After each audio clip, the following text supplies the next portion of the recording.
Sasagutin ng Fly Modem ang Wi-Fi mo. Namumroblema ka ng Wi-Fi, di ba? O eto, pwede mong daladalahin kahit saan ka magpunta kasi may power bank na siya. Yes, opo, kasama po yung power bank na yan, kada bilhin nyo. Ayan, rechargeable din yung power bank na yan. And then pagkatapos, mamamasyal ka, gagala ka. Kasi umiinit yung phone mo kapag naandyan ka nagde-data-data, di ba? So, ito ngayon ang kailangan natin. Gamit na gamit ko na to guys, as in nasubukan ko na po tong Fly Modem na ito. Yes, Fly Modem. 4G po siya mga mi. 4G, ayan siya mga mi. And, grabe, ang tagal malobat nito guys. Oo, ang tagal malobat niya. And then, pagkatapos guys, para makapag-load ka kasi may built-in SIM card na po ito sa loob. Ayan, nakalagay na po dyan mga mi. And then, para makapag-load ka, i-scan mo lang to.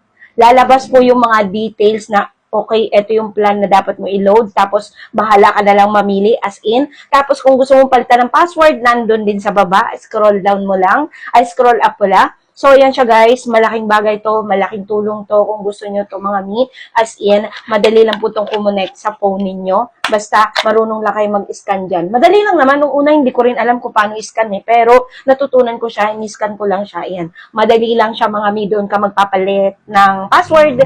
Kasi kailangan mong palitan ng password dahil baka mamaya makigamit yung iyong kaibigang chismosa. Char!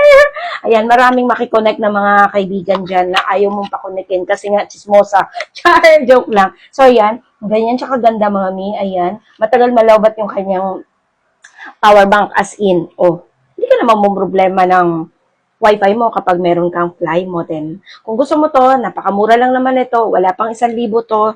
I-click mo na lang yung ating yellow basket.